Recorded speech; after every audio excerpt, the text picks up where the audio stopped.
It's the Worldwide Sports Radio Network. Because that's the bottom line. The Stone Cold Simpson. Everybody dies. Because I'm better than you, and you know it. Woo! Yes, sir!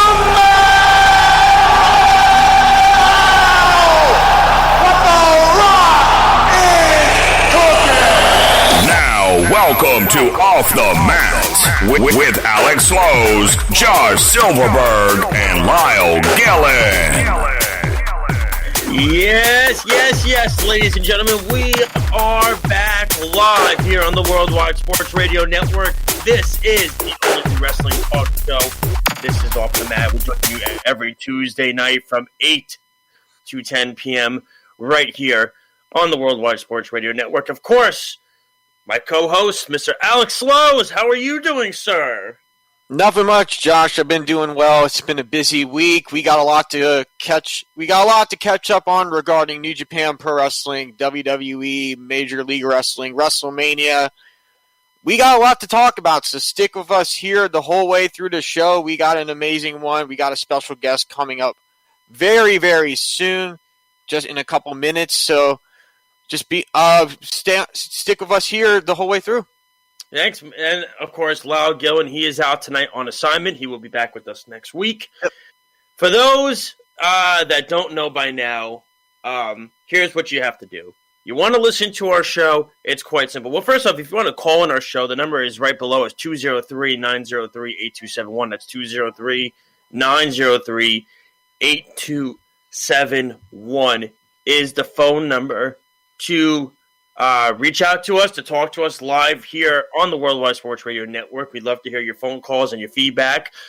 How you can also check out our show, it's quite simple. All you have to do is download our app. Whoa, how do you download our app? It's as follows. What you do is if you have an iPhone, you go to the Apple Store, you type in WWSRN. And if you have an Android, you go to the Google Play Store, you type in Worldwide Sports. You click download or you click install. It is that simple. After that, here's what happens. You get all of our content. You get all of our shows. Any clips that you maybe want to rewatch or re-listen to. You get the audio feed if you're driving, so that way you're able to listen to the show if you can't watch it. Whatever shows are live. You get all of our articles that all of our wonderful writers here write about all the time. And again, every time the show goes live, it pings on your phone. It's as simple as that. So just download the app. Go to our beautiful website. Part about it, it's absolutely free. You don't have to pay. Yes, it is. It is free. The website is completely free. It's awesome. Check out our beautiful website as well, worldwidesportsradio.com. You can check that out. We're the only website that has analytics on there as well. And, of course, I didn't even mention we have Speedy Petey, of course, helping us produce the show tonight, which is always awesome as well. We're on Facebook, Twitter, Instagram, YouTube, Periscope. We are on every single platform. Well. As Errol Marks likes to say, and Speedy knows this, well. Well, there's a lot of wells, because there's a lot to get into tonight. There definitely is, Josh. There is, and we have a special guest coming on with us in just a few minutes. He is the host of Cast Chronicles. He is Mr. Kev Castle. He will be on with us in just a few minutes to talk WrestleMania, to talk NXT. Maybe if he wants to chime in a little bit on our New York Mets, he could chime in on the Mets a little bit after that debacle last night, which I think we all predicted could have happened.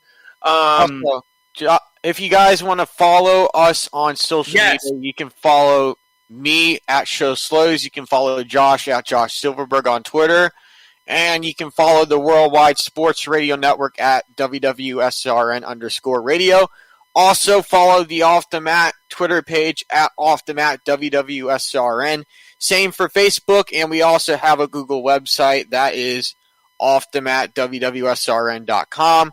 The link is in our bio on Twitter if you want to take a look at that. We also have I recently just added a new page. We have an announcement page. We have a live wrestling result page. We also have upcoming guest page, and we have included live events and upcoming events page. So you definitely want to check all that stuff out on our website. Absolutely. And of course, that is something that, we have so much happening. There's so much going on. And like I said, this show is so jam-packed tonight because we're trying to fit a billion things at once. I mean, this is WrestleMania week. So we are going to preview WrestleMania with Kev when he comes on. We're going to preview NXT TakeOver Stand and Deliver with Kevin as well. And then the next half, after 9 o'clock, we're going to go. We're actually, you know what we're going to do? We're going to go to a break at. What I want to do is we're going to go to a break at around 8:25, 8:30. So Speedy, just know that we're going to go to a break at 8:30. Kev's going to stay on with us during that break. And then when he comes back, we're going to do that.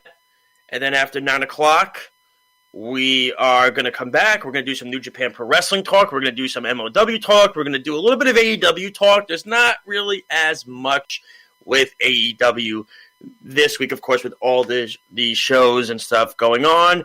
And then the last half, we're going to do some Push Fire Job this week in wrestling history, and we're going to do some trivia as well. So Speedy is our friend here yet? Speedy? I think he is. I think he is here. He's in the bot. He's in the bot. He's here. I'm waiting for him to turn his camera on. Oh, okay. All right. When he's ready. Whenever he's ready. Should I give him the proper introduction? Let's see when he comes on. I'm waiting for him to turn his camera on. Hold on 1 second. Let me see. Alex, say something really quick. Okay. So about the the Off the Mat WWSRN website, we have a page where you can get in contact with us. We have all of our information there. We have a contact page in case anybody wants to be a special guest on our show or send messages directly to us. Also, we have an anniversary show coming up on June 15th. And that is our 1 year anniversary of Off the Mat, which is incredible that we have come that far, that we're almost to 1 year. It's amazing what time can do. It's incredible. Yes, it is. So Kevin just said he's going to be on in just a minute or so. He just has his camera ready to go, but he's going to be on with us. But again, this gives us time a little bit to chime in a little bit about Speedy. Will take care of that when Kevin comes on, and he'll notify me when Kevin's ready, and I'll introduce him, of course. But pretty much, so what I wanted to kind of talk about and bring up is this, because we're going to discuss WrestleMania. Alex had some interesting points before the show. It was kind of throwing me off a little bit. Alex said he's only looking forward to one match, and that's a triple threat match. And the thing is, I don't want to really make it an interview with Kev. I want to make it like a full-blown conversation with him, kind of integrate him into the show. So it's fascinating. You say you're only looking forward to one match. Now, I think there's a couple of matches on the card when I look at WrestleMania in itself. I actually, by the way, really quick, my Mr. and Mrs. WrestleMania Met t-shirt. I got Mr. Orange Cassidy. That has nothing to do with WrestleMania at all. Nope. But I'm just teasing you. But of course, we look at WrestleMania. Look, this is going to be a big thing with the crowd coming back. How many people did they say were coming in? 25,000 in attendance. So it's all going to be potted seats. So basically, I read the WWE guideline and everything on their website. Basically, based on the amount of people you have, it can be 1 to 6 in a pod. So if you're going by yourself, you're going to be in one pod. If you're going with a group of people, it's going to be 6 people to a pod. So, and they're going to have social distancing, so everybody's spread out. So, for example, say there's a seat here, there's going to be a seat over back here in the next section. So they're having everybody spread out. I do believe you can walk on the concourse. I think you just can't be too close to people from what I'm hearing. No, that's totally, look, I think when you look at the whole thing, I just think the whole thing is kind of cool when you look at it. I think it's exciting because you're kind of going to get a little bit of normalcy again. So I think that's a pretty cool thing that's happening. At the same time, you know, the nice thing is again, and you know, Hope, he's here. He is here, ladies and gentlemen. So he's only going to be on the audio tonight, but that's okay. We're just glad he is with us tonight. He's an awesome guy. Somebody that I've been following for a while now. I've been wanting to get him on the show for a while. Pretty much, he is the host of Castle Chronicles, and in his tweet name, he is that guy. Yeah, he is that guy. He is Mr. Kevin Castle. Kevin, how are you, sir? What's up, guys? Can you hear me good? We hear you good. We hear you you loud and clear. I forgot that you could only do the audio. That's on me. Yeah. I was doing something. I'm like, oh, shit, I got to get on my desk because I'm doing multitasking, and I wanted to give you my full attention, so I was trying to get everything done in one shot because I knew it was going to be a hectic week with WrestleMania, and I'm doing a few different appearances. I mean, we can get into all that, but I wanted to give you guys my undivided attention. So I'm like, well, I'm like, oh shit, I got to run in front of a camera. But yeah, I can do the audio. But, undivided attention. I never give anybody attention, so you're already better than I am. So it's my professional attitude that served me well, and sometimes didn't serve me well over the years. So. But yeah, no, I'm glad to be here, man. I'm happy to be here. Well, listen, we're glad to have you on. Listen, I know you've been watching wrestling. I believe you've been watching the WWE. Forgive me if I say this wrong. I believe you said since 1979 is what you told me. Am I correct on that, or am I wrong? Yeah, no, 1979. I was 11. Yeah, but I mean with my listening, I remember. Yeah, you know, good catch there. My wife will tell me I don't listen to her though, but that's. Oh okay. No, I'm gonna be 53 in June, and I've been watching wrestling since I'm 11 years old, 1979. And I guess the first person I ever saw on TV was Pedro Morales, and that was the first wrestler I ever saw. And then Bob Backlund was having like a non-title match that night against one of the Samoans, and I was hooked from there. And I never stopped, never took a break from watching wrestling. I took a break from my we can maybe talk about my Mets, who I love. I don't even get. I know, man. Last night was killing me still, but. I've taken a break from baseball. I've taken a break from football. You know, a season I won't watch. But wrestling, I've been unwavering. I've never stopped watching wrestling, even during the down years in 94, 95 when it was really bad. And it's been kind of bad in the last couple of years, but I never wavered. It was probably the most consistent thing I've been dedicated to in my life. Well, look, I give you a lot of credit. You've been through a lot of ups and a lot of downs with WWE. And I know I'm going to sound like a broken record here, and Alex knows this about me, but I was a WCW guy. Right. I was not a WWE guy. I was full-on WCW. I was a Sting guy. That was who my guy was. And then the company went to crap. They didn't know what to do. So many politics were involved. They were giving out creative control in the contracts and everything like that. But we wanted to get you on because we know you're a big WWE guy, and we wanted to talk to you about, of course, WrestleMania this week, NXT this week, and everything like that. I actually wanted to give you a quick update because Dominic Smith just hit a 2-run home run for you. So there you go. Oh, nice. There you go. Okay. So there you go. It's a little update for you there. I want to talk about, because we're going to talk WrestleMania to around 8:30, and then we'll go to break, and we'll do a little more Mania. Then when we come back from break, we'll do NXT TakeOver because I know you're going to be on with us till 9. I want to get into basically the card of WrestleMania. I mean, you're looking at the main matches itself. I mean, Alex made an interesting point. He said he's only looking forward to one match, and that's Edge, Roman Reigns, Daniel Bryan. There's a reason to that. There is a reason to that. Yes. Okay. In my opinion, Kev, what matches do you think in your mind stand out? Because remember, I did say to you last night on Twitter, you owe me 2 bathroom break matches, one for each night. You did owe me. You did owe me that. You got one last night with the. I think the women's tag team match is going to be the other one. But what matches are you mostly looking forward to? Of course, you hear Bryan, Edge, Roman, but there's a pretty good amount of matches on this card that you really can say this Mania can be good if they just do it correctly. Well, I think the deciding factor and a main component of this whole thing is fans being back in the arenas and stadiums for the first time for WWE. I mean, obviously AEW has allotted fans to be in there for a while now, patched around the stadium or wherever that is. WWE has really not. I mean, in NXT and, they let some people around. It's mostly NXT family and people like that. It's not really fans per se. They just want a bunch of people on camera. But these are real fans. I mean, people are going to be in the stands. I understand they're going to fill it with a lot of family members of the wrestlers too are being sectioned off from what I'm told. What is the final? Do you guys have the final number of what is it? 25,000? Alex, you said it was 25,000.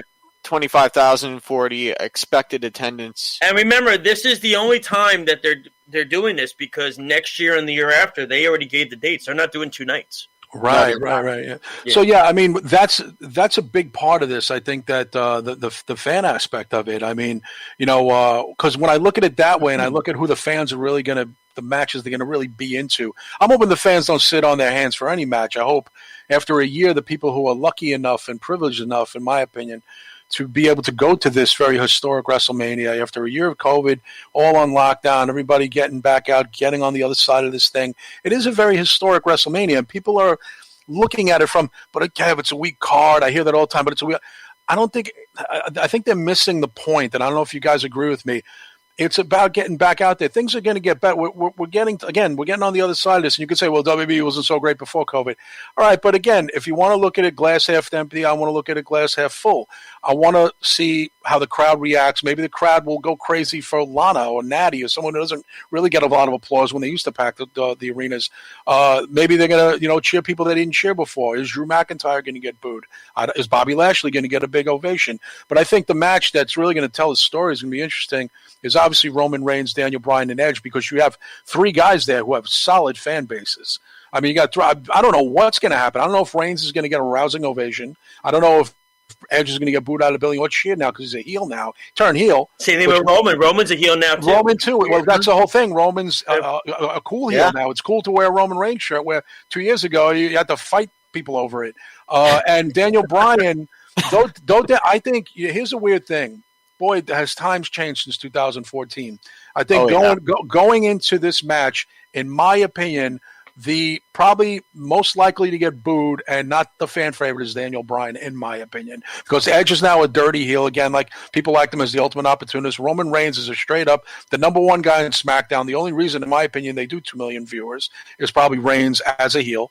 And he's a main component of why SmackDown does almost twice as good as Raw. So you think Daniel Bryan, in your mind, is the guy that's going to get booed? I think so, because he's like a goody-goody babyface, and maybe people are just like, going to go just to be anti-this or that and anti-establishment, boo people on purpose. I don't know how the fans are going to play with it in the stadium. But if it's a bunch of, because really, if you're going to this, you guys got to figure, these are diehard fans who are going, because let's be honest, you guys probably know too, there's a component of people that are still afraid to go to these big things. They're not sure, even with the vaccines and stuff, they're still, I don't know yet. I'm not going to test the waters just yet. Maybe in the summertime, but right now I'm still a little iffy. Some people haven't gotten the vaccine. I mean, again, there's people who are still a little hesitant to do big crowds right now. So people who are going are clearly diehard wrestling fans. It's not going to be someone who's going for the hell of it. Can I curse on the show? Can I curse? Yeah, you can. Go for it. I was like, people are going to go for the fuck of it. You know what I mean? They're not going to. You're going because you want to be part of this epic event. And again, it's a select bunch of people. And I'm sure the tickets are mad expensive. So if you're going, I would hope that you're going with a purpose to plan to enjoy it and not go there with your arms folded. This sucks. Stay home if that's the case. You know what I mean? Stay home. What are you going? What do you spend this $150,000 for to be mad? You know what I mean? Yeah. Alex, I know you wanted to ask Kev something. You already talked a little bit about it, but what are your thoughts on this year's WrestleMania attendance? Do you think it's going to stand out, and do you think it's going to be a big draw? Do you think WrestleMania is going to get the impact it deserves for this year? Only because, again, it's the first show back from COVID, and it's the first show back, and it's WrestleMania. This is not SummerSlam, Survivor Series. Say what you want about those other, the big 4, as they call it. Survivor Series, Royal Rumble, SummerSlam, WrestleMania. WrestleMania is always number one. Doesn't matter if Royal Rumble is your favorite show. WrestleMania is it. That's why they do the Hall of Fame and all the accoutrements that they have during WrestleMania. I think, like I said, it's an historic event. People are looking at the card and saying, but it's not the best card. It's not the best team they could put on the field. Actually, it really is because they're putting all their key players on the team. Now, true, Bailey still, I don't think, has a match yet. There's a few people who haven't been, you're not really sure what they're doing, and you're not even sure if they're on WrestleMania. But WWE, I think, is making a concerted effort to get everybody on, even if it's Battle Royals. And listen, I'm not crazy about the Battle Royal thing or, the 47-woman tag team match or whatever is going on with them. With all the I know it's only like 4 women tag team, but it seems like they're throwing everybody in there. Not everybody, like you guys know, like you guys follow baseball, so not everybody plays in the big games. Sometimes you got to ride the bench. Sometimes they can't stick you in there. But WWE's making a concerted effort to get everybody in, and I think because of the long layoff, I feel they owe it to their wrestlers who stayed loyal to them and worked during COVID. I think WWE gets painted as like a real son of a bitch organization. They don't care about people. I don't really believe that. I know people who work there. And, fans I think everybody just likes a Darth Vader, whether it's running, whether you're in charge of the Yankees or the Red Sox, you're a horrible person. They don't, I think fans just say stuff to say stuff. But the truth of the matter is, I think the people who stuck with WWE love working there. The people who didn't are now in AEW. But WrestleMania time, I think everybody wants to be down with the WWE because all eyes, even in the industry. Tonight I was watching all news shows are covering the Hall of Fame, and they're not even doing the big Hall of Fame that they normally do. It's mostly people on camera, doing live remotes. They have a little bit of a gathering there, but it's not the big extravaganza that they've done. WrestleMania is a big deal. People can downplay it all they want, but I think, again, this is a historic one. So the fans are more part of this WrestleMania than they've ever been before because the noise they make is going to be noticed. We're all going to talk about it. Wow, that was a lot of noise for 25, 30,000 people. And you guys know 25, 30,000 people can make a lot of noise. Yeah, definitely. Absolutely. Absolutely. Absolutely. My biggest thing is, and again, we're talking right now. We are talking with the host of Castle Chronicles, and he was also in Rolling Stone magazine. That's Kevin Castle with us. Kev, you look at the card in itself. It's weird to me. I agree with everything you're saying, by the way. I think it's weird. You're not seeing those big, huge names that you. No, you're not. You're not, and you're not seeing Undertaker, Brock, Triple Cena, H, The Rock, all the Triple H. All these guys are not in the card this year, and during a pandemic. And now, also, by the way, Kev, Alex actually lives in the Tampa area. He lives in. Okay. So. In a non-travel kind of, and again, no, if I always say this to Alex, and not the biggest travel destination of Tampa, with no big name superstars that are there, and with the way this card is built, I'm actually excited about it because you're seeing certain matches that are dream matches, like Seth Rollins and Cesaro, Sami Zayn and Kevin Owens. You're seeing these guys, some of these guys, I think the mid-card matches are really, really, really cool. Even Bobby and Drew are another one. And then, of course, Bianca and Sasha is going to kill it. I think they should main event night one. That's my opinion on that. Mm-hmm. So you don't have those big names this year in a pandemic situation where there's not much of a travel destination. But do you think WWE has done the best they could in putting this together with some of those big names that aren't on the card this year that you normally would see?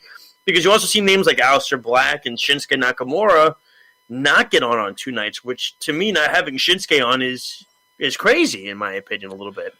Yeah, again, you don't really know what goes on behind the scenes. There's sometimes, again, some people aren't clicking. They aren't getting along with the writers.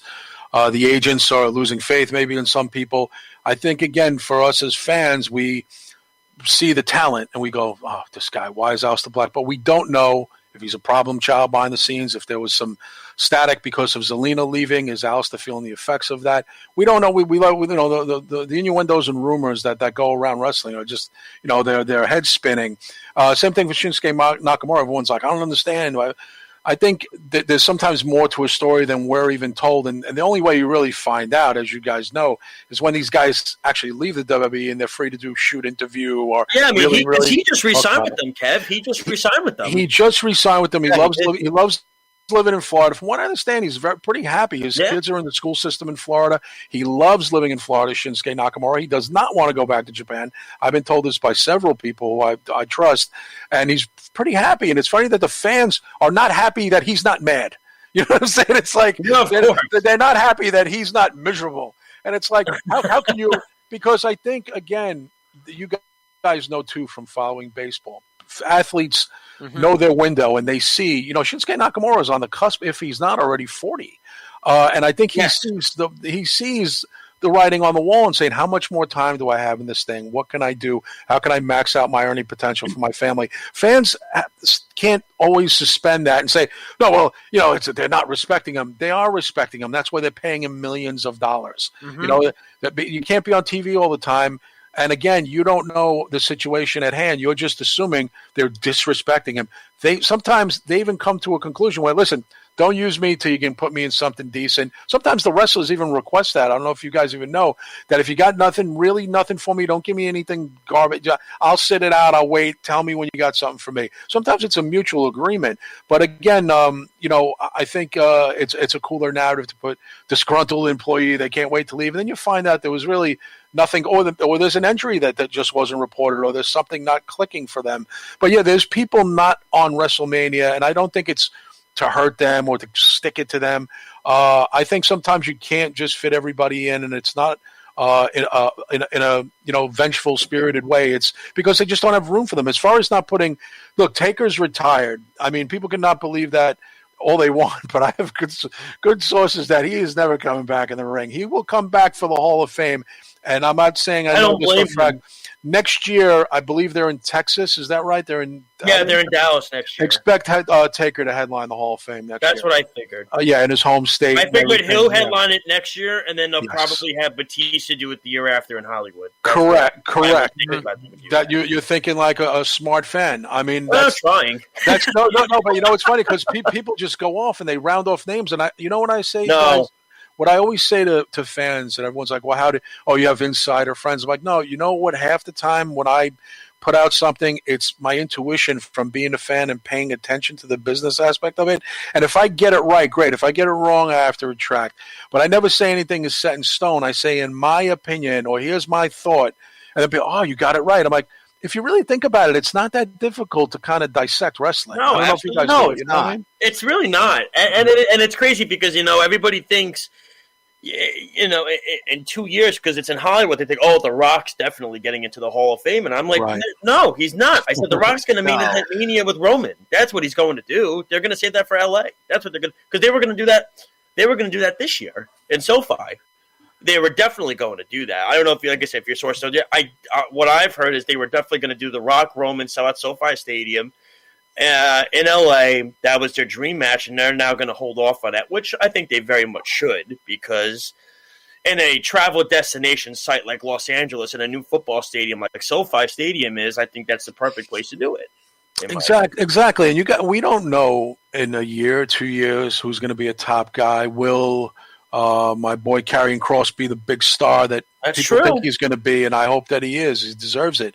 Will Damian Priest be that next guy that everyone's saying this Bad Bunny thing is actually on an international level is working out for him? Because Damian Priest is making a lot of Latin magazines and Spanish-speaking TV shows, and he's getting time to cut promos and commercials.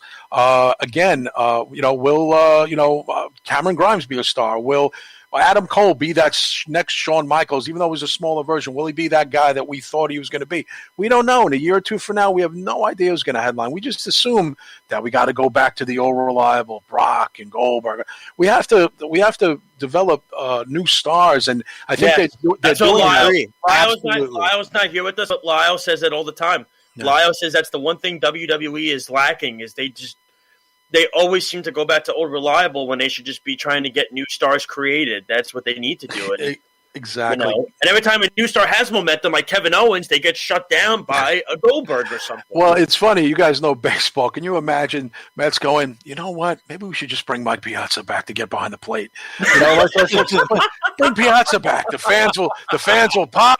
Yeah, but he's 50. No, they'll go crazy, but yeah. then you're going to watch him after one inning, and you're going to see he broke his hip, and then you're going to say that's the end of that. That's the funny thing. You know what's funny? Like I'm going to be 53 myself. I'm the same age as Piazza, and Jericho's over 50. Taker just turned, I believe, 56. And it's funny. The younger fans get more upset about like the age thing than people my age get. Like we kind of accept and laugh about it, but it's like younger people don't like to hear like, well, such and such is 40. AJ Styles is 43, 44. He's only got a couple years off. He could wrestle. He could go another 10 years. What are you talking about? I'm like, but it's not likely that he is.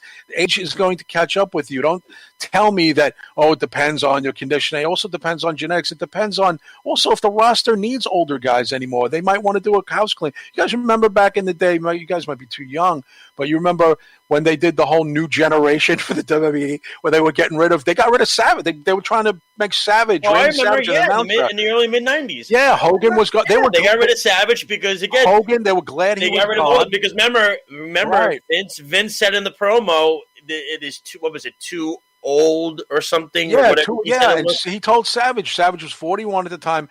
Listen, your ring days are, and now it's funny that Savage wound up 8 years in WCW, but they wanted him behind Piper too. Remember, Piper was an announcer at one point. They didn't want him in the ring. Specialty matches versus Gold Dust and the Street Alley fight. Other than that, get back behind the announcer's desk. You're over 40 now. Yes, it's changed since then, and many wrestlers are over 40. I got that.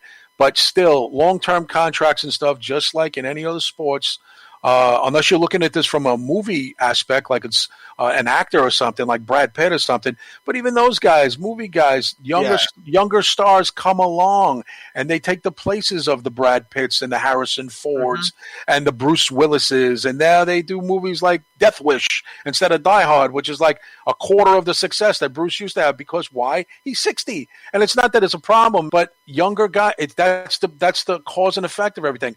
Older, pushed up, younger, come around, in, out. That's since the beginning of time. I don't know why people have a problem with that. Yeah. Why do people have a problem with that? Alex, you can ask one more before we go to break after. It's like what people say about Goldberg. They're saying like, Goldberg's too old. He can't go anymore. There's like nothing more he can do. Absolutely not. I think there's still more that Goldberg could definitely do. Like if they put him against a younger, upcoming rising star, and they have him in a match against an upcoming star, like somebody like Adam Cole or Cameron Grimes or But they did that, Alex. They did that with Kevin Owens, and it stopped off KO's momentum. Yeah, but it wasn't the right planning. It wasn't the right direction. Well, I mean, look, with Goldberg, is it ever? I mean, listen, there's just like, a guy who used to be everyday player is now a DH. You could find things for people to do. And remember, guys, agents retire and trainers retire, and someone's got to take their spot too. Mm-hmm. So it's like there's like I said, there's almost an evolution of how this works. There's like a ball player. Some become announcers, some become coaches, some go to AAA ball, some go to college ball, some stay in the major leagues. But there's jobs out there for everybody. It's knowing when your time's in the ring, and I think the same thing. It's not knowing when not to embarrass yourself. I think Taker had a much better perspective on his career than, say, a Ric Flair, who wrestled a little bit too long. You know what I mean? And Hogan can't wrestle anymore. Some of these guys you're not going to see in the ring again. Goldberg, I think maybe might make another appearance here and there, but I wouldn't see him in the ring too much. No. Again, these are guys, over 50. We talk about guys over 40. Now you're talking about over 50. And again, when they bring like Sting at 61 being in AEW, it was just kind of head shaking. And he's hurt, by the way. He's already hurt. So, again, you have you got to hone some young people here and bring them up.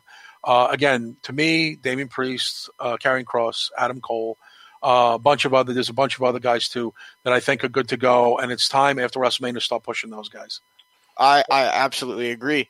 And Kevin, I was going to ask you what your thoughts are on Kushida. Are they making the right move putting him on the NXT TakeOver card? Because I definitely think they made the right decision there, and I'm really excited to see what he can do against Pete Dunne. We saw last week Pete Dunne and Kushida came face to face. I believe this is another 5-star match. It's only going to push NXT TakeOver higher up, on the list of great pay-per-views. Yeah, Kushida's a good talent. At first, I wasn't that sold on him. I'm like, the whole Marty McFly Back to the Future thing that he was doing at first, and I'm like, again, and you kind of like, did that even get over in Japan? It's something. It did. Back to the Future is all well and good and everything, but again, it's not very modern. You know what I mean? It's the '80s thing is always in effect. I mean, listen, I'm in a few weeks. Then I'll talk about it later. I starting on a new podcast that's going to be all about pop culture. So so I can appreciate Back to the Future. I mean, I was a teenager when that movie came out. I saw it like 15 times.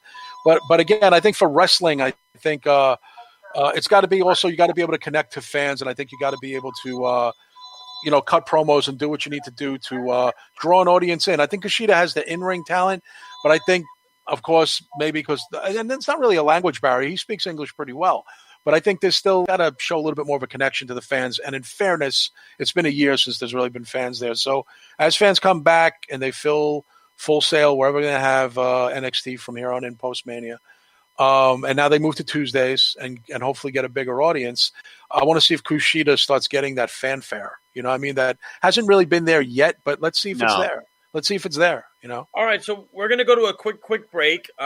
Speedy's going to pay about, maybe a commercial or two, Speedy? We'll do like one commercial or two. When we come back, Kev, can you stick on with us for a few more minutes? I could stay even a little after 9 because my plans fell through after that, so I could stay as long as you want me. Oh, awesome. Great. Thank you so much. All right, so we're going to have Kevin Castle on with us. He's going to continue to talk a little bit more about WrestleMania.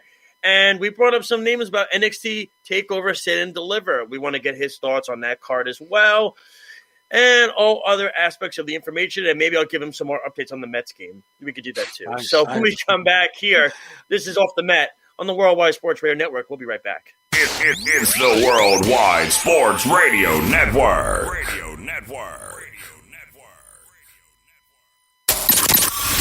Rest in peace. Welcome to the Shield of Justice. I'm the Boogeyman, and I'm coming to get you. Oh, it's true. It's damn true. Now welcome back to Off the Mat with Alex Slows, Josh Silverberg, and Lyle Gillen.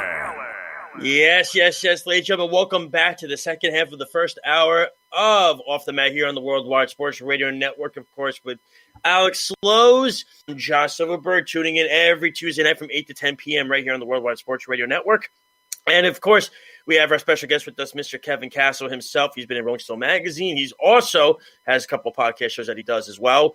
And he has the inside scoop and sources with the WWE. That's why we wanted to get him on. Before we get back to Kev, just want to tell you how to download our app. If you have an iPhone, you go to the Apple Store, you type in WWSRN. If you have an Android, you go to the Google Play Store, you type in Worldwide Sports. It's all free. You get our shows, our schedules, all the articles that we write about. Everything is on there, so it's not just wrestling. Don't forget to check out our new show tomorrow night, debuting from 9, I want to say to probably 11:30, myself, Errol Marks, and Speedy Petey. It's called Sports Loudmouth, so it's going to be a lot of fun to do that show as well. We're back here with Kevin Castle. We're talking wrestling. And Kev, we're going to get a little bit into NXT in just a second. Alex brought up an NXT question. I just want to get more into the into the WrestleMania aspect because I don't know if the sources are telling you what the main events are going to be. I would imagine Night 2 is probably going to be Edge, Roman, and Bryan. If I assume correctly, I'd be shocked if it's not. Yeah. Are you hearing anything for the Night 1 main event? Are they going to do Sasha, Bianca? Because I think that's the right decision. No, I think it's going to be Lashley and Drew McIntyre on Night 1, and then Night 2. Not that I don't mind. I think it's going to be a great match, but I think Sasha, Bianca deserve that spotlight. Absolutely. Here's the problem. I think Bianca Belair is not too well known of a star yet for that spot. You got to remember when the women did headline. Look at the women. Becky Lynch, the hottest thing in wrestling. I was there. Right.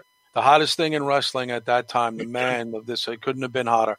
Ronda Rousey, a worldwide superstar outside of wrestling and in entertainment in general, and Charlotte Flair. I mean, Bianca Belair is not there yet. She's not there yet to headline WrestleMania. I would say she's about 6 months to a year away, maybe. We'll see what she does, but I think they had to go, listen, Bobby Lashley's been in the game a long time, so is Drew McIntyre. And it has nothing to do with women and men or whatever. It has to do with business. And quite honestly, Bianca Belair is not a bigger star than neither Lashley or Drew McIntyre. That's fair to say. And also, it would be two matches on main events. That would be a killer, too. Right. You're not main eventing a Raw match. Sasha's a big enough star, but her opponent isn't. So, unfortunately, by default, Sasha has to kind of take a step back with that. And I don't listen. That again, when you really think about it in the grand scheme of things, it makes sense. People would say, and even there's some podcasters, notable podcasters, who were saying something that made me scratch my head, which is, but Bianca Belair won the Royal Rumble. She gets the main event, WrestleMania. They can change anything they want anytime they want. Vince does that a lot. It's not set in stone, and she faces the champion of her choice. People, again, WWE can say, we didn't say that match closes WrestleMania. We said they get to be part of a main event level match against the champion of their choice. Mm-hmm. We didn't say they go on last. Did you hear me say we go on last there? I didn't say. That's what I'm saying. So people have to, again, what I was telling you guys before, it's not that hard to figure out if you're paying attention. Wrestling, it's funny that fans who are smart fans, and I'm not putting them down, but how they let these things escape them and they say, no, they go on last. They close the show. When did they ever say that? They never said that. They said they're part of a main event. It was always assumed that was what it was. Exactly. Listen, back in the day, guys, when I used to go to MSG in the early 80s with my brother, and I think you had my brother John Draper on the show, I think. Yes. Yeah, John, that's my real-life brother, same mother and father. Get out. Are you kidding no me? way. That's my brother. Yeah, John. No is my way. Brother. Yeah, that's my brother. That's awesome. That's my brother. That's oh man, Lyle's gonna flip. Yeah, that's threw me for a loop. That's my younger brother. He's 3 years younger than me. When we used to go to the shows, the main event was actually on in the middle of the card. So like sometimes there'd be an 8-match card, and the main event was either 5th or 6th. So they used to call that the main event, but the closing match was always awesome. So we stayed for the whole thing. And then then towards the latter 80s is when the main event was always the last match. I think it was right after WrestleMania, but 80 to like 84, the main event was like 5th back in the day. So, but again, they'll make sure the matches are strong, and it doesn't really matter. I think Sasha and Bianca are going to tear it up. I think I have a little less faith in Bianca because I just think she needs to be a little bit more, seasoned. And then I think she'll be ready. It's not that I'm not sold on her. I am, but I don't know if she's ready for the big dance, like main stage spotlight. NXT takeovers are one thing, and she did win the Royal Rumble. But again, look at all the stars and look at all the Royal Rumble is just packed with people. Lost, yeah, and it gets lost. There's so many superstars that are in the match, so it all gets lost. And then when the final number hits, that's when you get it. But it is, yeah. And I'm sorry to have shocked you about my relations. No, listen, that. I didn't know you guys didn't know that. I'm surprised my brother didn't mention that. Don't mind me asking, Alex. I'm going to let you ask your question after because this is totally unfolded. You're Castle and he's Draper, though. No, both names are obviously made up like surnames. I mean, really. Okay, yeah. We have. Just wanted to make sure. I just wanted to get that checked out. I just want to make sure. Yeah, no, we don't use our real. Lyle that after he's going to go get the hell out of here. No, and also and he's in bands, and I'm in the club business for 28 years, and I've always used Castle. I used to run a club called Castle Heights in Queens for about 10 years back in the day in Jackson Heights from 92 to 2002. So that's where I got my surname from. His was when he started podcasting about 5 years ago, and he just obviously didn't want to use the real last name for obvious reasons. So he picked Draper, I think, from that show, that Don Draper, whatever that show is, Mad Men, I think it was. Mad Men, yes. Yeah, Mad Men. My brother's a big Mad Men fan, so he picked Draper. Yeah, he wasn't affiliated with me at Castle, so it would have been stupid for him to call himself Castle. And, him knowing he had an established brother in podcasting being me, he wanted to kind of make his own bones and make it on his own. Even though we have mutual friends and he worked with Wrestling Soup, who's his old Wrestling Soup host was my producer for Don Tony Kevin Castle show for 13 years. Anthony Missionary Thomas. Full blown. Like we gotta get you and John on it. I think for our anniversary show. I think we gotta. That'd be cool. Yeah. So he was doing his own thing, and he's not really doing. I'm sure he told you this. I mean, he's not doing so much as much as he's not because after the speaking out thing happened, he said he lost a lot of interest in it. Yeah. Yeah, You didn't want to give them the credibility they deserved. Yeah, he did, and again, he's we're two different people. We were brothers, but we have different mindsets for things, and we agree on certain things, don't agree on other things. But I told you I'm unwavering in my kind of fandom and loyalty to wrestling. So again, I've had to put a lot of things that I didn't care for that gone on in wrestling, put it to the side, and for the greater good of still loving what I've always loved about wrestling, the entertainment aspect. There are good people, and there's shitty people in every aspect. You guys know that. So I mean, in podcasting, I can tell you about shitty people. When I work with Alex, so there's that. You guys conduct yourself like gentlemen. I've been watching you guys on Twitter and stuff. Like you see me, I kind of have fun with people, but I can get into it with people too because wrestling fans are passionate, but some wrestling fans are unhinged. There's a difference. Oh, yeah. I mean, being passionate is, well, I don't get it. Why don't you like Chris Jericho? Being unhinged is, I hope you die. I mean, that's just crazy talk. And I think, again, I don't mind passionate and good. I love good debates and good back and forth banter. But psycho behavior, go do that in your domestic life. Don't do that in podcasting. And don't do that with wrestling. I always say, your family has to tolerate you. We do not. So, that's another story. But yeah, my brother is doing the Break the Apocalypse, which is kind of like it's a, I guess, current events and comedy podcast and stuff. And he still messaged sometimes during wrestling shows. I see. Oh yeah. No, he still loves it. Listen, he's hard on certain aspects. I know him and Alex had they were not even it was just a conversation they were having back and forth about something with AEW. I can't remember, you and John were talking, Alex, and I mean. You look at his mindset and the way you are too. The certain aspects of the wrestling business, you kind of see similarities in certain things. Where it's like with what AEW is doing is kind of wonky. It's weird. John maybe put a lot of stuff in my head after we interviewed him. I even told Alex after the show. I said, "Wow!" I didn't realize how AEW might. I mean, and I love AEW. But I do love AEW. It's just you have another voice in your head. And you don't realize it till afterwards, and it's like, oh my God. So we've been watching crap, but we find it entertaining and good because we love wrestling so much. And it's like, wow. It's like it hits you in the face. Like it really does. I think it depends on my brother, no secret. He's got a big birthday up in May. He's turned the big 50. Yes. I turned 50 a couple of years ago. And again, he's been a fan. I was 11. He was 9. I mean, when we were going to the matches with our father, and my oldest brother got me into it. I got John into it. It was kind of, our other 2 younger brothers never got into it, but that's okay. To this day, they probably only know Hogan, Ultimate Warrior. They only know the big stars. But me and my brother couldn't have been more into it than we were. Going to independent shows, going out of state to Connecticut, going to ECW, going to independent shows to see guys like Low Key and guys on the independent circuit in Queens. So we always loved it. But I know that he's fallen out of favor and flavor with it sometimes. But just for me, that's what I mean. That's where we're different. We're similar but different in that aspect.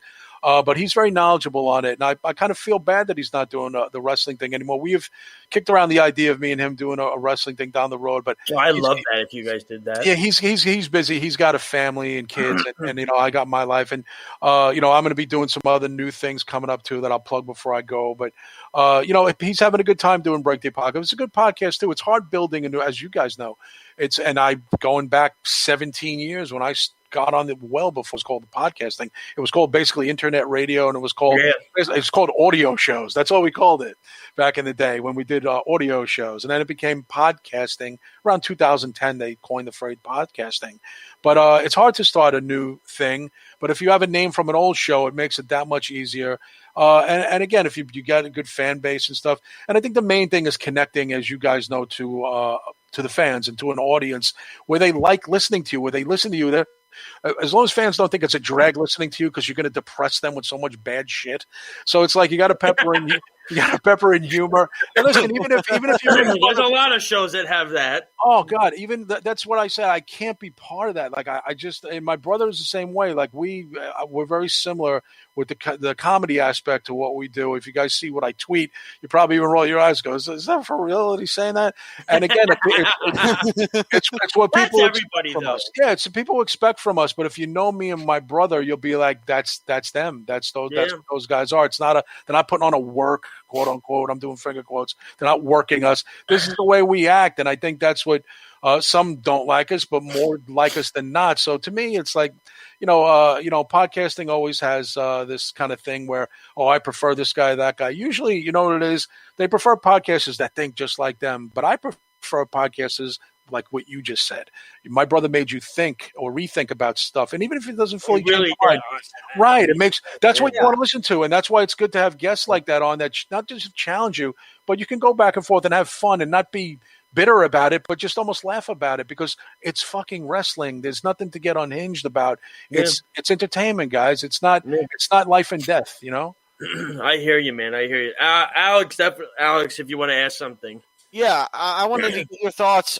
Kevin, I wanted to get your thoughts on The Fiend, Bray Wyatt. How do you compare what The Fiend, what Bray Wyatt is now to what he was a couple years ago when he was Husky Harris? Because I think he's come a long way creatively. I mean, you can just see the evolution of it from being in the leader of the Wyatt family to should have stuck with that. Yeah, he should have stuck with that. I agree, but with that. From being a part of the Wyatt family, being the leader, to going into this new side of Bray Wyatt that we've never seen before, and showing us that he can just go many different routes with the character, and it's unbelievable. And now they're kind of merging into that same idea with Alexa Bliss. And even with Randy Orton too, like they didn't even. But the weird thing is, Alex, they didn't even talk about that on Raw last night. It was like, no. And I don't know. Happened. It doesn't make sense as to why they're not talking about that, because it's on the WrestleMania. It's on every week, but they didn't talk about it last night, the last show before Mania. Well, I was a fan of Bray Wyatt and the Wyatt family. I loved when they first came out and we're here and blowing out the lantern, and I loved it. It was one of the things I was most excited about. I remember when they did their debut, and I was on the Don Tony Kevin Castle show then, and we had. We did a whole big thing about how we were so into this new faction was like, but I hadn't been so excited. I don't know if you guys remember, obviously you probably do, the Brood with Edge, Christian. Oh, sure. Oh, yeah. I mean, that's how excited I was. I haven't been that excited about a faction since a cool aspect of a faction since then. And I was all about it. And I even said, I don't wear too many wrestling shirts, but I probably will wear a Wyatt family shirt. I had my Bray Wyatt shirt still. I got when he faced Mania at 31. I got that shirt. Yeah, and I got all about them. And then, again, man, whether it's creative or too much too soon or overexposure or they don't know what to do with them or whatever.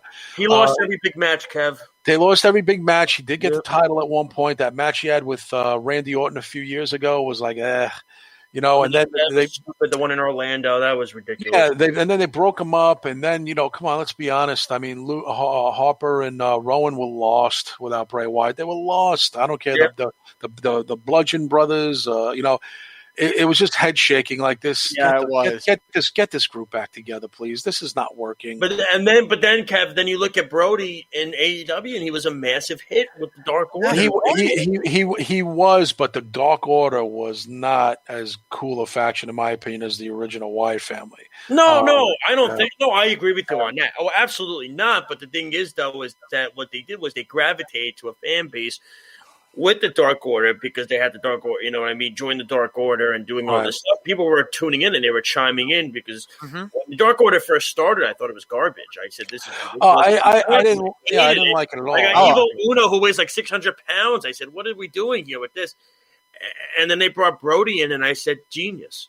I said, this is the perfect guy to lead this group. It took a while because he's not the ideal front man. His promo was and there was always he was always missing something. And listen, WWE, I don't think WWE dropped the ball with him per se. I just don't think they definitely did. There wasn't a ball to give him. There was other people at the time. There's only so many people you could push. See, but I don't know, but Kevin, I agree with you. And like I said, don't mind me if one of us disagrees or anything. Sure, absolutely. You know what I mean? It's just like when you watch the BTE stuff on Being the Elite, and I think it's garbage now, but when you see him on BTE, he was genius on Being the Elite. I mean, that was something. He really was, Josh. He was awesome on that show, and that's also what helped his character. It's, you know, it's fascinating that you look at this because, you know, it's interesting, you know, starting like we talked about characters being dropped, but like, okay, so we had I don't know if you knew this, we had Leo Rush on our show a few weeks ago. Oh no, I didn't know that. Okay. Yeah, we had Leo Rush on our show a few weeks ago, and you know how Leo Rush is, a very controversial guy. Yeah. But listen, he's a great friend of the show. I've become very close. Alex knows this. I've become very close with him. Yeah, he definitely has. Personally, I've become very close with him. Actually, like we text each other now and stuff like that. He's such a good guy, and this Blackheart character that he does on GCW and all that stuff, Kev. I don't know if you know about it, and you might. That was a great character that he has. This Blackheart character where he's very gothic themed kind of guy. And we asked him the question straight up, you know, what was it like working for like Triple H and NXT? Because he looked happy, right, Kev? He looked happy. Yeah, he did. Championship, he looked great. He said, and I quote, "It was tough because there was not much said with us because most of the time he and I were arguing." So, you know, we talk about creativity, so that like AEW lets them be creative. That's what Cody said. Yeah. You're creative. You do your thing. And I understand where you're coming from, Kev, with the creativity stuff like that, but the Wyatt family thing was working. It was working. What? It was working for a long time. I don't know why they didn't stick with it. Why, like, you had Bray. Here's the thing.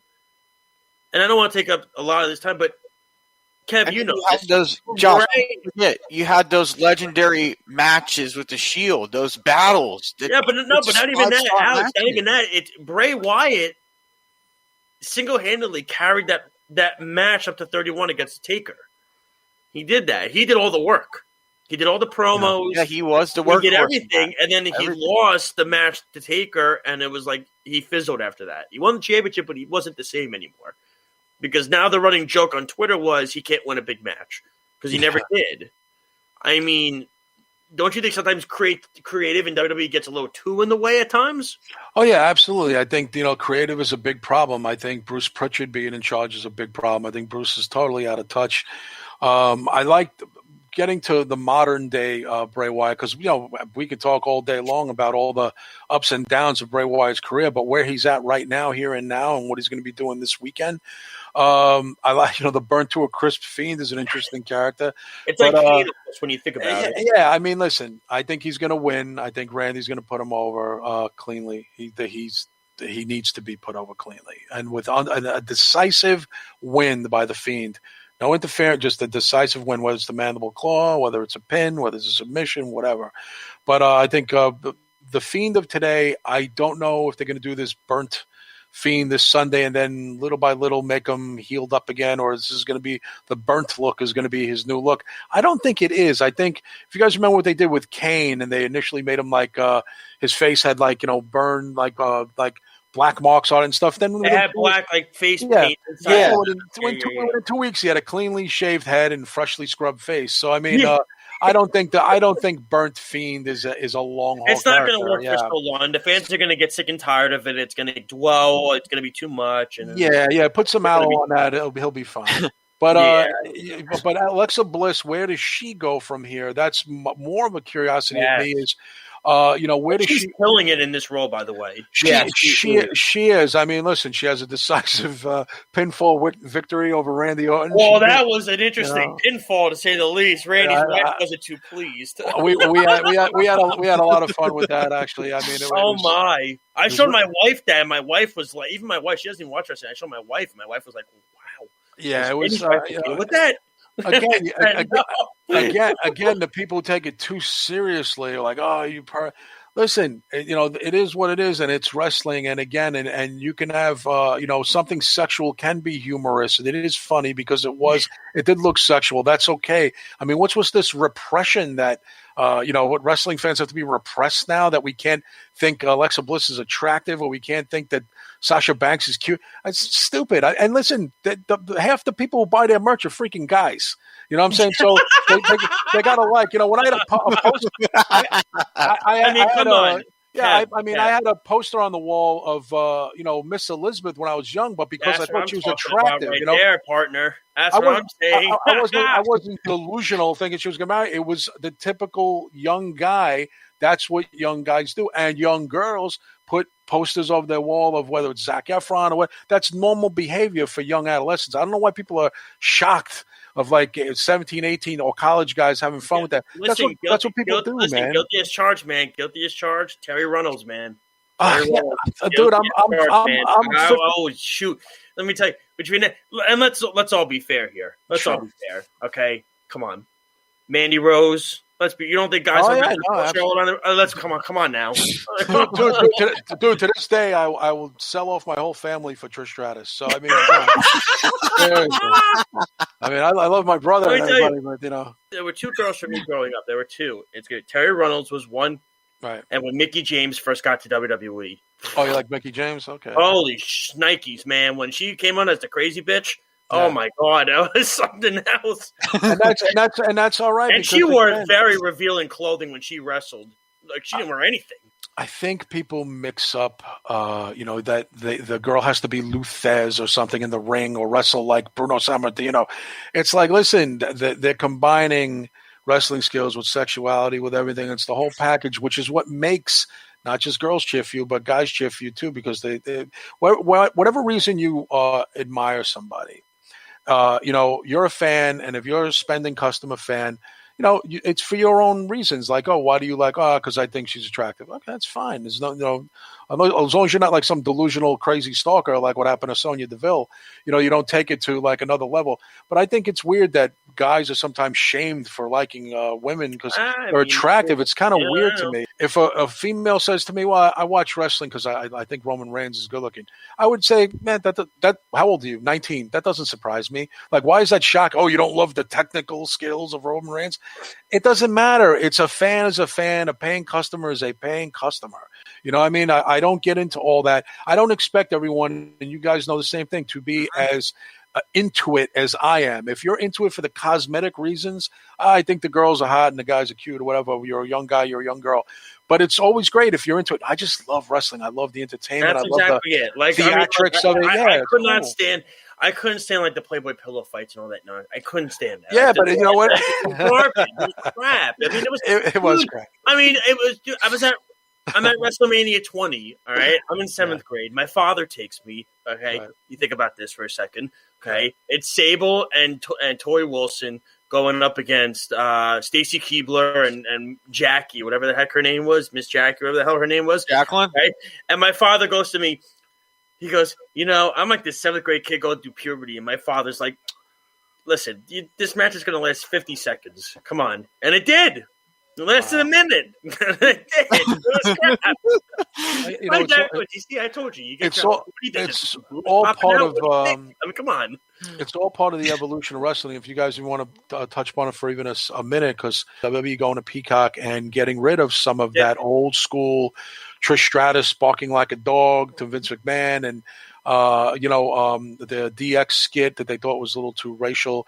Some of the live sex show that Edge did with Lita, I remember. Was going to be deleted from that.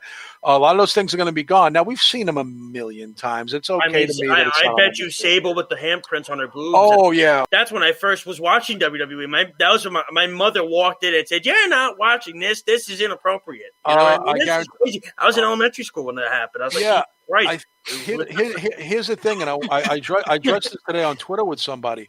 They said to me, Kev, but I don't understand. NBC Peacock has all sorts of John Wick, Die Hard. They're allowed to have nudity, cursing, racial aspects. Yes, they are. But here's the thing. Those movies were rated R when they were released. They're as is. That's also a film.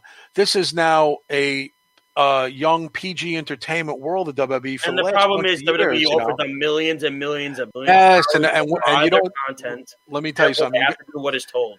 Exactly. That's different. This is also, a movie is different. It's rated from the get-go, and it only changes if they edit it out and put it on, say, TBS. Say you go watch John Wick on TBS, you're not going to see all the violence and all the, even if there's a slight nude shower scene, it's going to be taken out.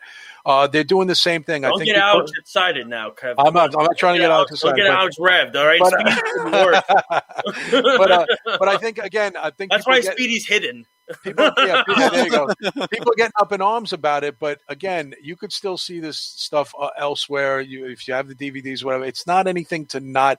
Some people tell me I'm not watching WrestleMania because I'm against censorship. I'm like, listen, people stopped watching it after the Saudi Arabia, the Saudi stuff. They did, and again, I don't get all political when it comes to wrestling. And if, Vic McMahon supported Trump, and I got news for you, Tony Khan Sr. supported Trump too. Guess what?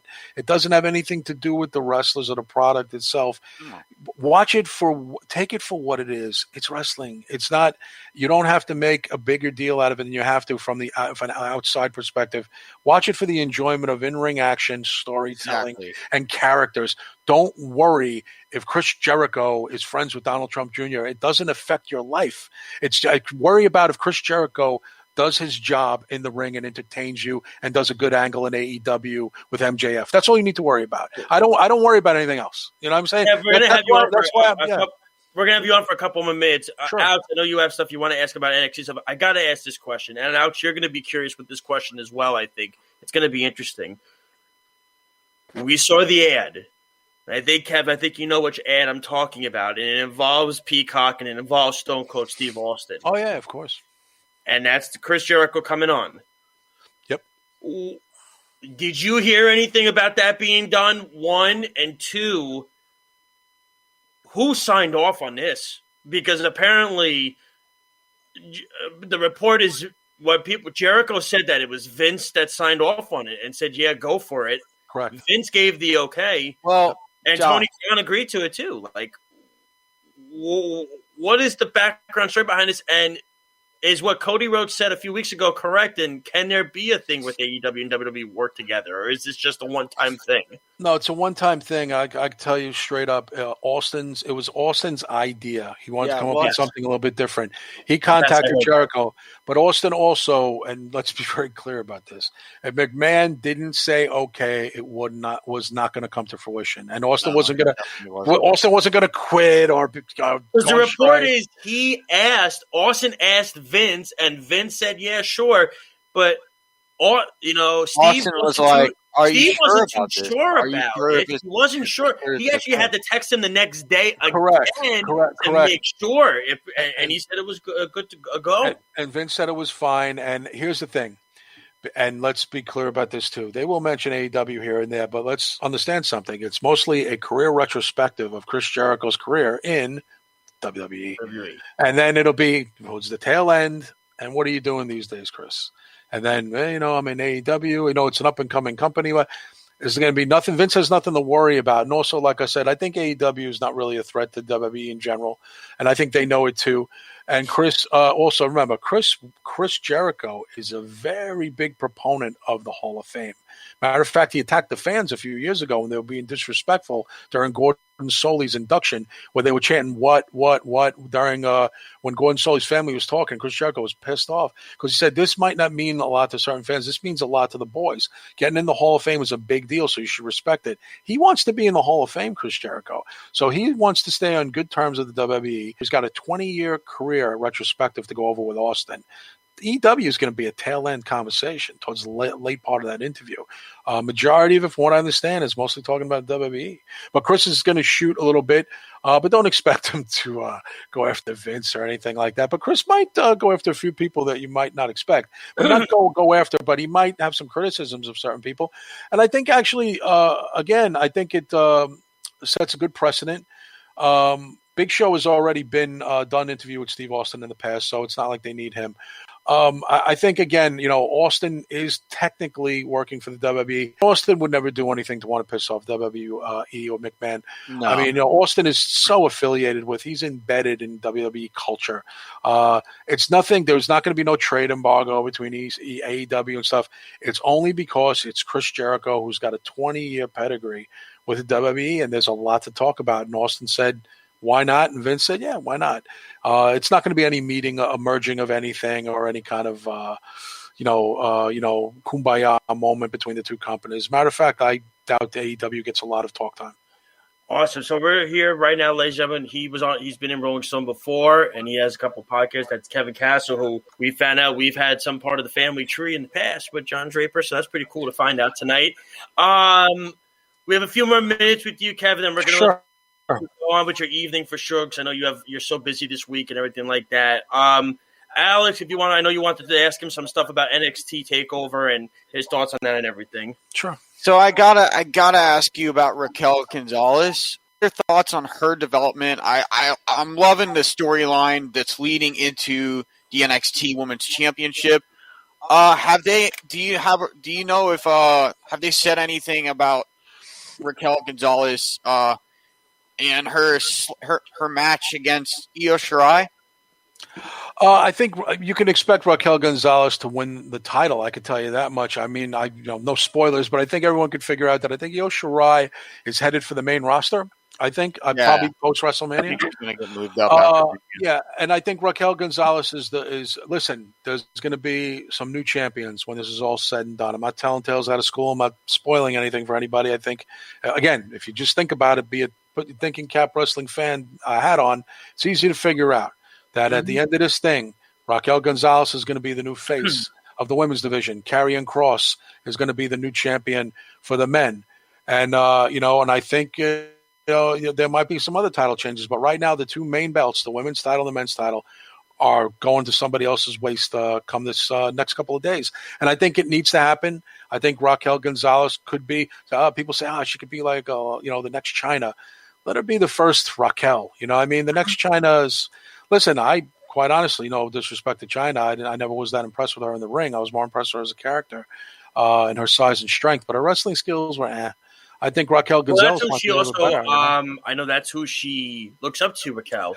And hopefully, that's why I believe it was at Takeover in Your House. She had the same attire as her. Without being a ripoff. And again, Chyna was never a great promo or anything. And I think Raquel's coming into her own. Is that I think the similarities stop it. Matter of fact, Raquel Gonzalez, I believe, is about 4 inches taller than Chyna. Chyna wasn't that big. She was a little deceptive on how actually big Chyna was. Raquel is actually a lot bigger. So again, I think that Raquel needs to be the first Raquel and not the next this or that. But listen, you could be compared to a lot worse people. And I think, again, Io Shirai is a great champion. But again, the language barrier problem, she couldn't cut many promos. She wasn't able to communicate that way. It's been a problem for people like Kairi Sane and Asuka. Their talent is one thing, but again, you got to have the promo and connection to the fans. As much as the fans can give you that clap of respect, it's better if the fans are diehard fans and they're rocking your shirts and rocking signs and painting their face or looking like you. That's where you capture them. And I think WWE needs to do that in NXT. They have to get that real, kind of a staple-made guy or girl where the people in the crowd are just all about them. But you can say what you want about John Cena, but let's be honest, he was the last major superstar, cross-sectional superstar to come out of this freaking company. I mean, it's been a long time, and they need to build. Roman Reigns is a star per se, but he's still not there yet in that stratosphere level. I think Kross and Gonzalez could be a real good future in NXT. And also, good thing about it, and I'm happy for them, is that they moved to Tuesday. And now that pressure of AEW on their back and always feeling like they had to compete with this roster that was so much deeper. That, let's remember, guys, NXT, say what you want, it's a developmental brand. They're not major superstars on that show. No. Only Finn Balor was an established name on that show. Exactly. Kross and Gonzalez and Dakota Kai are known to guys like us. They're not known to the common fan. Say Dakota Kai to a person walking, who? Who's that? Oh, she's in NXT, right. Say Trish Stratus. Oh, everybody knows who that is. Again, and AEW had a big playing advantage. They had superstars there. Sting, Arn Anderson. You had familiar names. Karrion Kross is my boy, but not a lot of people know him yet. And he realizes that it's taking time, but the name is getting out there. People saying, there's Karrion Kross. I got to check him out. But that's what I'm hoping for, in that they move to Tuesday. And now all eyes can be on them.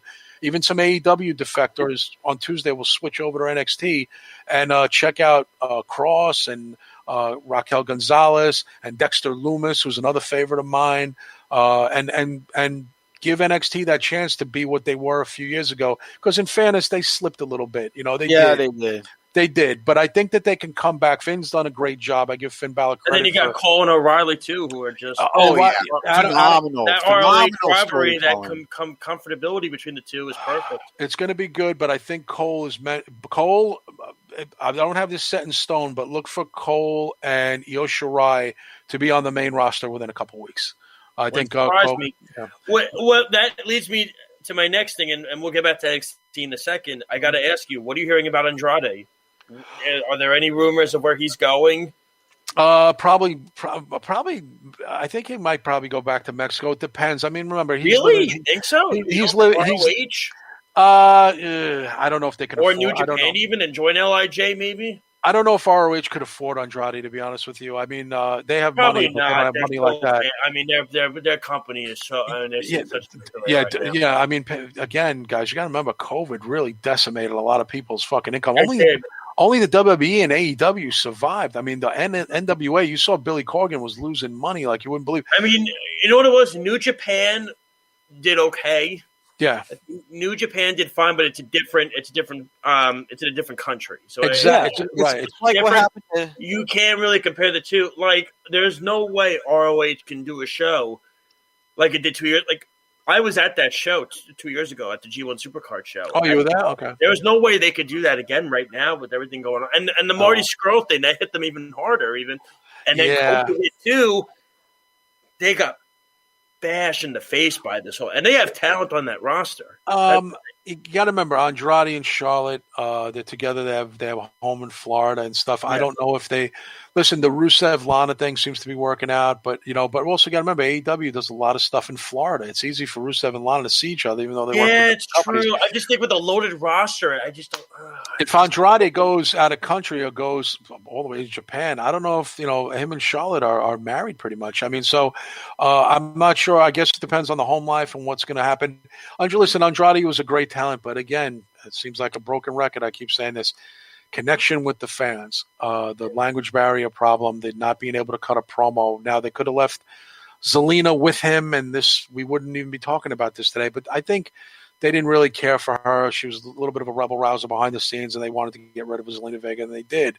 And she hasn't even made an appearance. She's a talent too, though, man. She's a talent, but I think things could have been worked out better with them and WWE all over. Doing stuff without WWE's permission online. I mean, got to decide what you want to do. You want to be a wrestler, or you want to go on Twitch and play video games. Decide what you want to do. We all have choices. You know what I mean? And listen, guys, these wrestlers make a good enough salary. People are like, oh, Vince, infringing on their right to make a living. Guys, how much money do you need? They're making almost $1 million in wrestling and barely wrestling once a week. I mean, how much more of a cushy job do you fucking want? There's people. I mean, look, all of us. We probably all have family members who still aren't back to work yet before the COVID. Yeah. So you get sympathy from me to a point. You know what I mean? But I just have two questions. Sure. And one of them is about Shotzi Blackheart, because I'm a big Shotzi Blackheart fan. Me too. I mean, her development from when she was in Evolve, and I actually knew a guy who did a couple promos with her. His name is. He runs with WWN. He also is a ring announcer, and he also does commentating for them. But I forget his name, but I'm blanking out right now. But he runs WWN, and he did a couple backstage promos of her. And she eventually she got signed to NXT. She came over to NXT, and for a little while she struggled. She wasn't as good in line of her promos yet, and she was still trying to get that stage presence. But now, it's amazing to see how far along she's come in this. How far it's gotten for her. Right. Because I mean, putting her with Ember Moon was the right decision because Ember Moon is somebody who is already in that phase, already far in NXT because she was an NXT champion at one point, women's champion. And with her tagging of Ember Moon, it's only going to help her career. Yeah, Ember Moon had a hard time on the main roster. She wasn't, again, not connecting to the fans. People weren't sure what she was. What is she? Is she a werewolf? Is she a Hailstorm fan? What is her deal? You know what I mean? I know she likes Hailstorm, don't we all? But I wasn't sure. She was very cosplay, and I think it wasn't connecting to the audience. She was having a hard time. I know that she was having a hard time. And she went back to NXT, had the option to go back to NXT, wanted to, and is now happy again. And listen, NXT is part of WWE. It's got a major television show. It's not a bad thing. It's not really a demotion. You know what it is? It's a sidestep. It's like, I'm gonna go over here. You're here. I'm gonna go here. You know what I'm saying? So it's like an even keel lateral move. It's not a demotion. But her now with Shotzi and. Maybe Ember feeling like she's helping somebody get along, develop, and positive because Shotzi's got a lot of passion and is so into it. She has a lot of right. She's got a lot of energy, right? Yeah. And that has invigorated Ember Moon, who was like, I think, walking around with her head down for last year until she got into NXT and remembered what it's like to have fun again and be, into angles and having fun and getting that passion back. Sometimes you need that. So in a way, they probably did Ember Moon a favor by sending her back to NXT and hooking her up with Shotzi. And she's got a whole new life now and getting that fire back and putting on exciting matches. And it's infectious. And I think, again, they're a good tag team and it's caught fire. Who would have thought if you would have said 6 months ago, put Shotzi Blackheart and Ember Moon, you'd be like, what? Why? What? Yeah. Yeah. You were right. You would have been like, what's going on there? Yeah, you would have been like, how does I don't see the how connection. Does that work? But it's funny. Me and my brother had talked about this.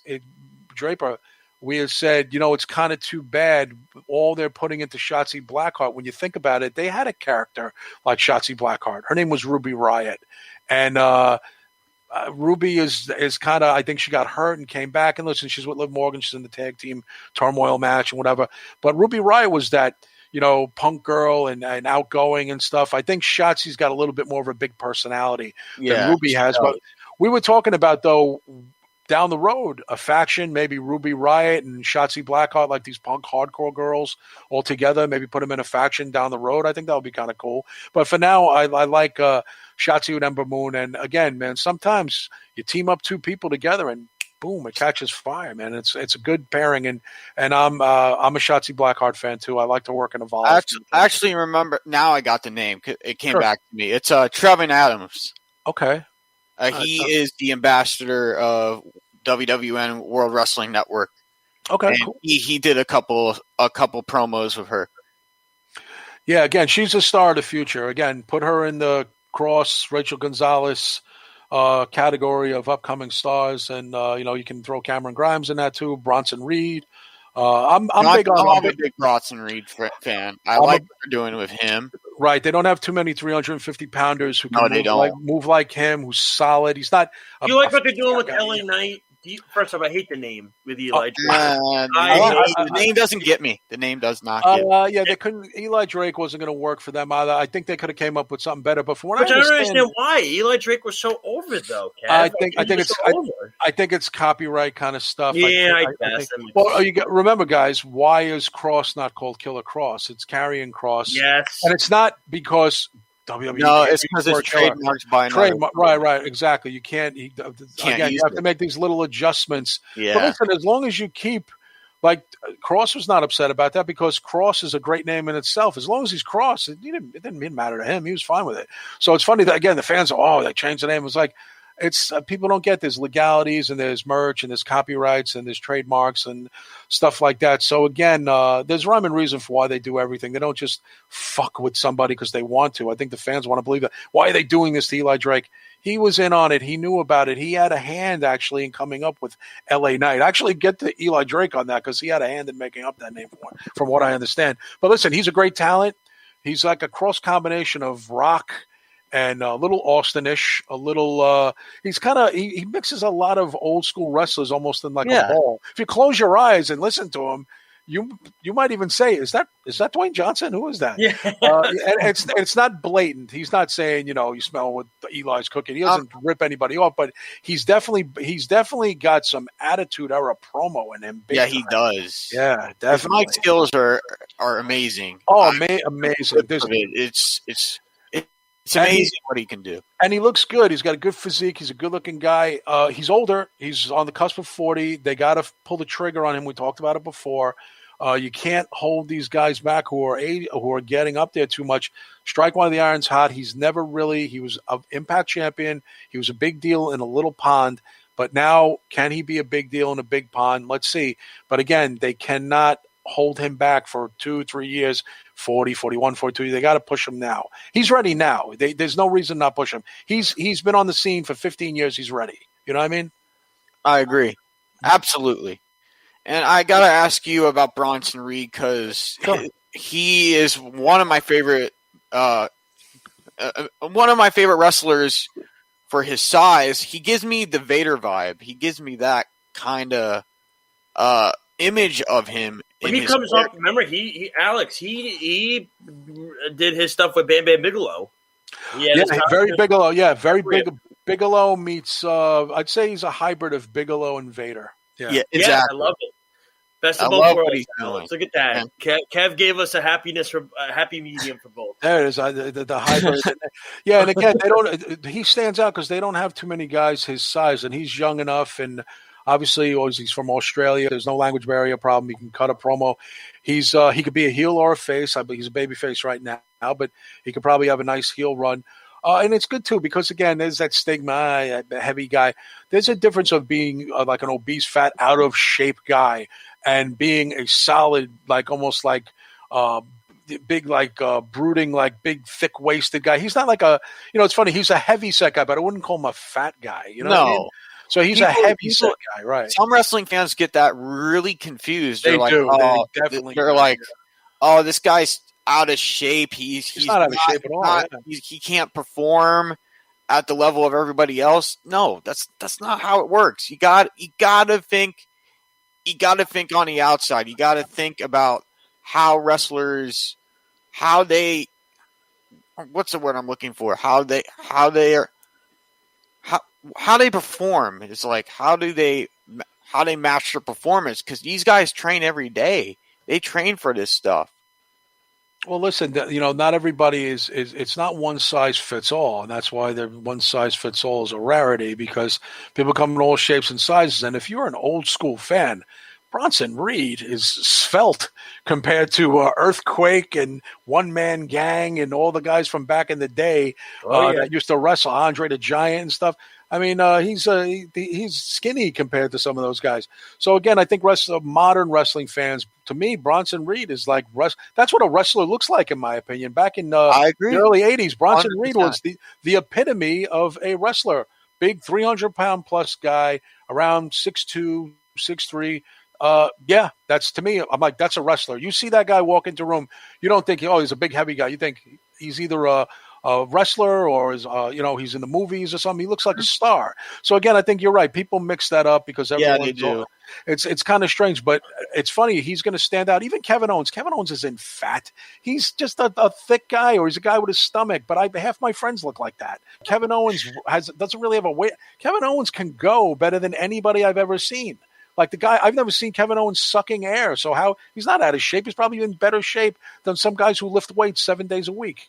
You know what I'm saying? So again, it's cosmetic is very deceiving, guys. It's very deceiving. Oh, absolutely. That's for sure. Yeah.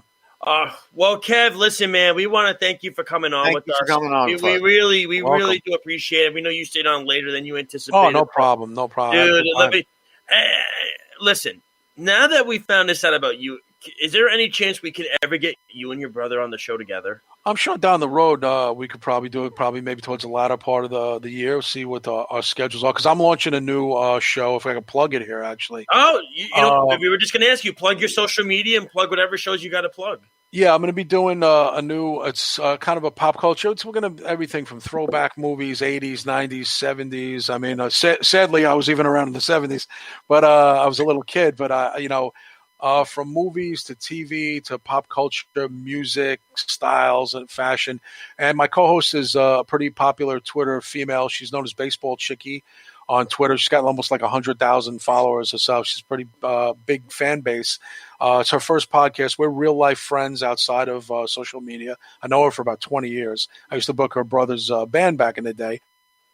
And then I got on Twitter a few years ago, and I saw her presence there, and we knew each other. And we've been good friends for a long time. And it's going to be called Castle and Chickie's Pop Culture Adventure, or Podcast Adventure. Take off on kind of Bill and Ted's Excellent Adventure and Pee-wee's Big Adventure. And it's going to be, we're going to have theme shows. You guys said you like Back to the Future. We're going to do a whole Back to the Future retrospective on one episode. We're going to do career retrospectives on people from Michael Keaton to Val Kilmer, to all people who were 80s and 90s icons. Yes. Yeah. Oh, it's gonna be a lot of fun, and it's cool having a female podcast co-host because you get the female perspective on things. She's a good 15 years younger than me, so she's another generation. So you have two generations kind of giving their opinions on how it affected them growing up and these movies and these fashions and these styles. So it's a new thing and what we're going to be tackling. And we launch at the end of April. We're going to have a sampler show out in a couple of weeks. And it'll be, on all the outlets, Spreaker, Stitcher, or everywhere that you can find quality podcasts. And I'll send you guys a link for it. You can check it out. Yes, please do. Definitely, Please we will. Yeah. Well, we have our anniversary show. When is the date, Alex? It's June 15th. Oh, okay. So our So 1 year I'm- anniversary show. So I think we need to get you and John together for that show if we can. If you want to, reach out to them, let them know. We're gonna reach out to both of you. That would be phenomenal if we can do that. Because we're not even gonna tell Law that you two are related. I just want to see if they'll figure it out. Yeah, people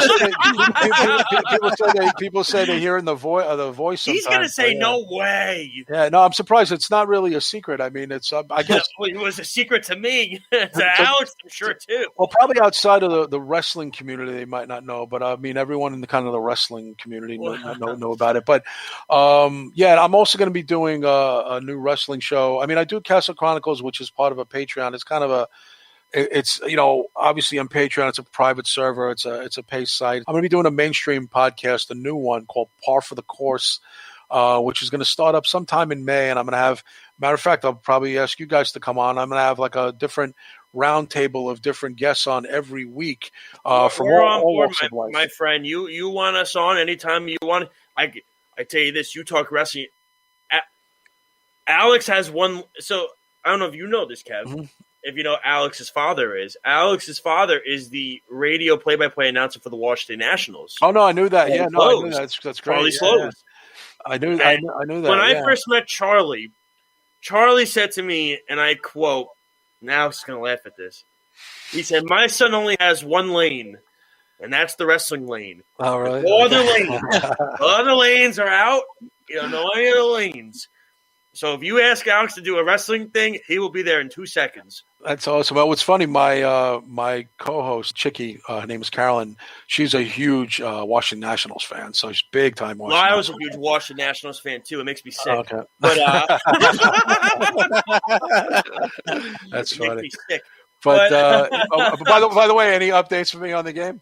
It is 6-1 Mets in the top of the 7th. Okay, they could. So hopefully tonight they don't blow it with the bullpen.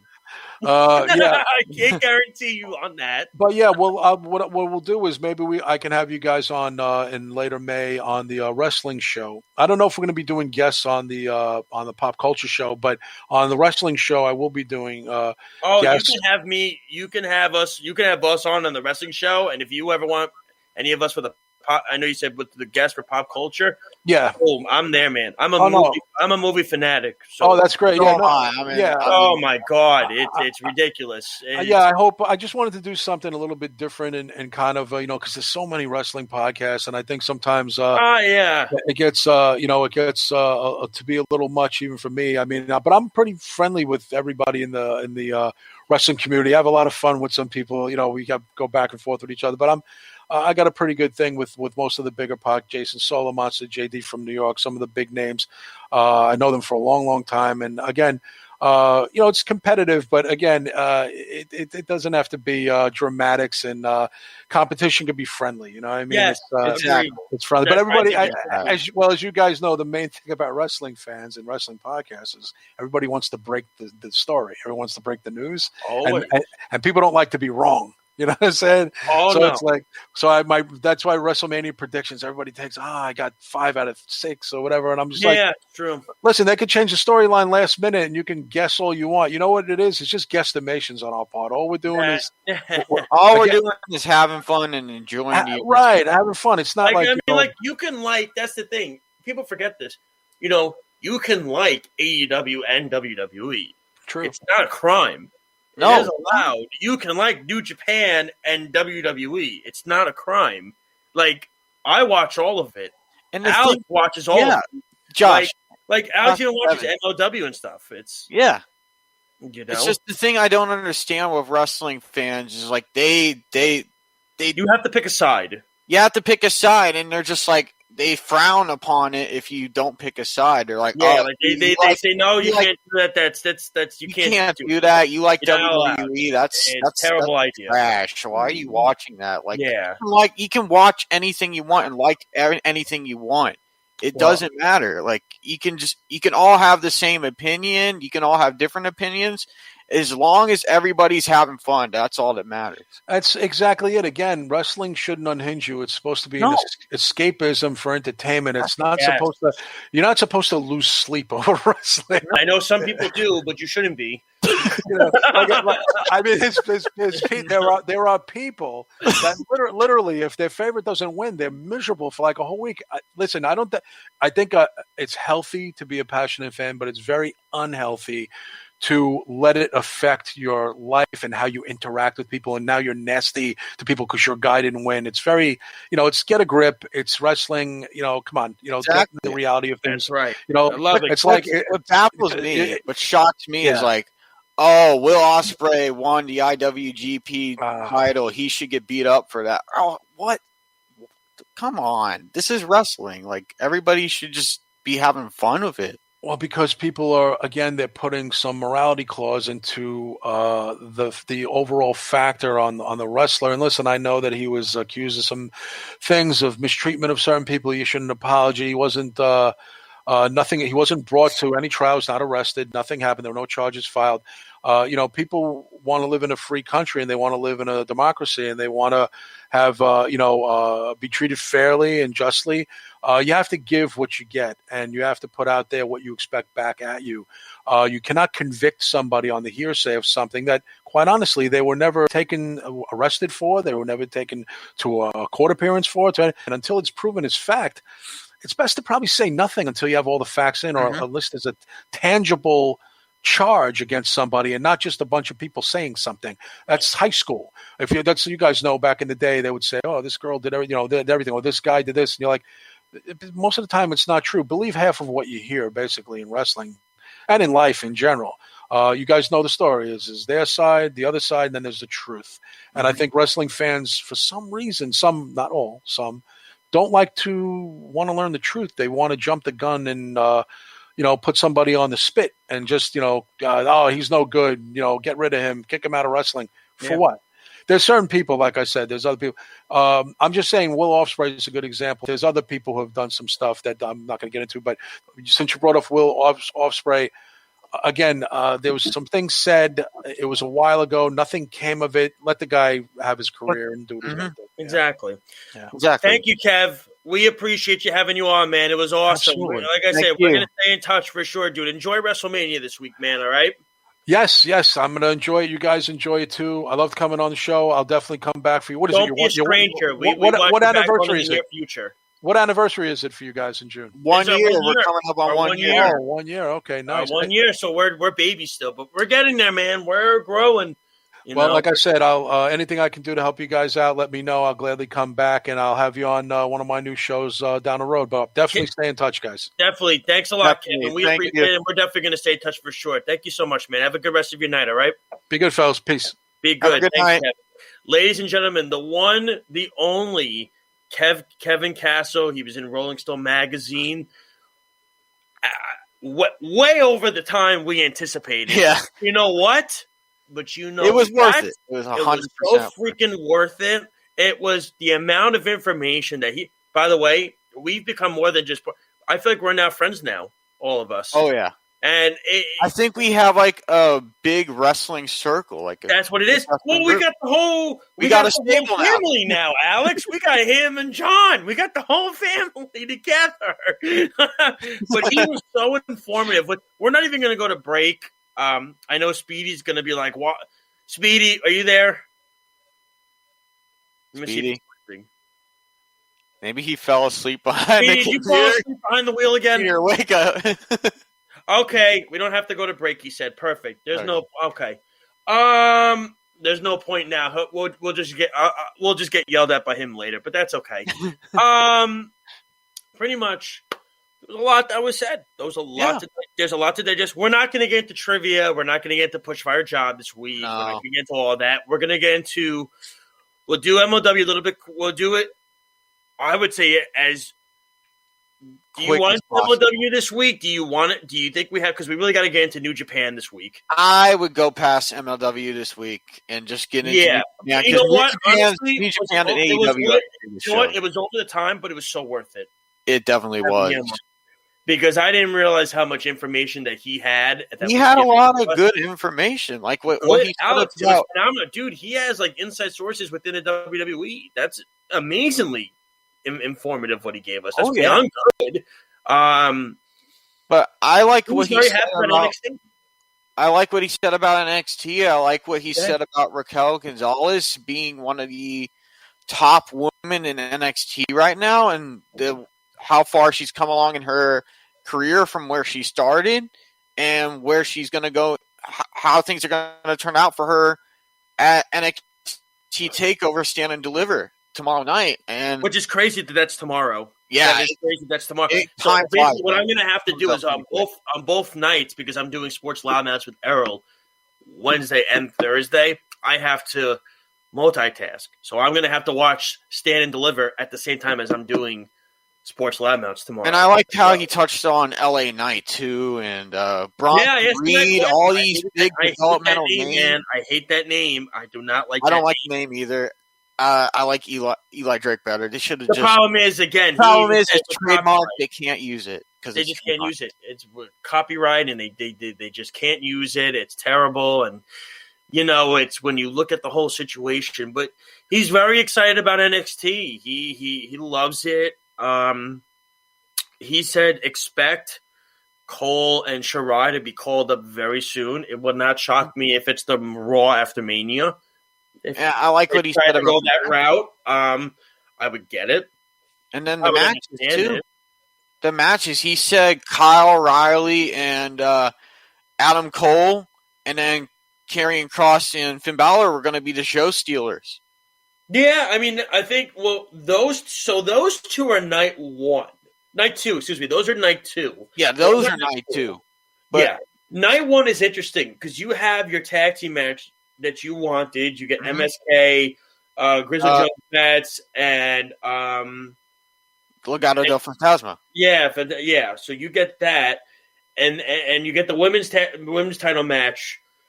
The underrated thing that I didn't get a chance to ask him about was the ladder match between Devlin and Santos Escobar. Escobar. I can't remember the guys that are in the group. I keep forgetting the names of the guys that are in the group. It's driving me nuts. But it's crazy when you look at the situation that, there's so much to look forward to in regards to with NXT and with WrestleMania too. He said Sasha and Bianca are not going to main event night one. He said it's going to be Drew and Bobby, in part because they feel maybe Bianca's not ready yet, which is fair. It's a very fair assessment to say. And listen, his comparison was perfect. I was at WrestleMania 35. The reason why, I agree with him 110%. Why did they main event the women's match? Well, you had Becky Lynch, who the man character was completely over.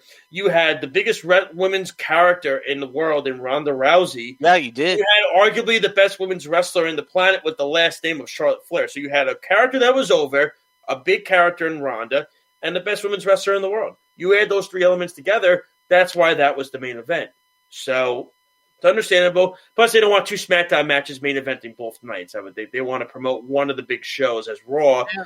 And let Drew and Bobby have them. And they'll have a good match, Drew and Bobby. Yeah, they will. I believe in it. They did an Impact. They had a nice rivalry. So, and then I like what he said about the Triple Threat Universal Championship match. He's going to get booed. Yeah, he said Daniel Bryan might get booed. He might even lose the match. You know what? Might not even win. About it too. I think Edge is going to be the one that wins the match. And that would make perfect sense. That would make perfect sense because I think he's going to pin Bryan. He'll pin Bryan, win the title, then he'll have a little rivalry with Roman. The weird thing is going to be the whole heel versus heel factor because WWE they don't like doing that. They don't like going that direction. That's always what they've done. WWE. They've never done it differently. No. So we'll see how that goes going forward. But I did like how he touched on that particular subject about the triple threat match. And you're right. I think Edge is definitely winning that match. There's no question. So let's get all right. We have about 10 minutes before we go to our finishing move. It's crazy. This show flew by. Yeah. We got to get to New Japan. Yeah. We got to get to Sakura Genesis. Genesis. A lot unfolded, man. A lot happens during that show. And I want to touch base on what match is it? Hold on, I'm looking for it. Oh, I know it. Yeah, so it was not Will Ospreay. That was the main event. That was Kota Ibushi and Ospreay was the main event. But I want to talk about the match with Great O'Khan and Jeff Cobb. Yeah, I know you've been dying to speak about this. The mystery partner. I had no clue. And like you said, Josh, they did the New Japan swerve. They made it seem like, Toa is not coming back. He's gone. He's not. They haven't used returning to New Japan. He's not going to be signed with them anymore. And he's going to be stuck out of the states of Japan and probably stuck in New Zealand. They made it seem like he was going back to New Zealand. Yeah. And then all of a sudden, you see a face pop up on a graphic for a few seconds, and you can hear Kevin Kelly going, What was that? And then out comes Toa Henare, but he's dressed differently, he looks different, and he has that more intimidating appearance to him. Yes, with the gloves and the jacket. Everything. The jacket, sunglasses. And you add the Jeff Cobb factor into it and Great O'Khan. They're a badass faction. That's what they are. And you add Will Ospreay, who, it's funny, when you look at the four of them side by side, you would think, who's the weakest looking one out of all of them? And you got O'Khan with the teeth. You got Jeff Cobb, who looks like a beast. And then you got, what's his name? Koma, who literally it looks like Masahiro Chono with the sunglasses on, looking like a total badass with his jacket and the gloves. And then you have Will Ospreay. It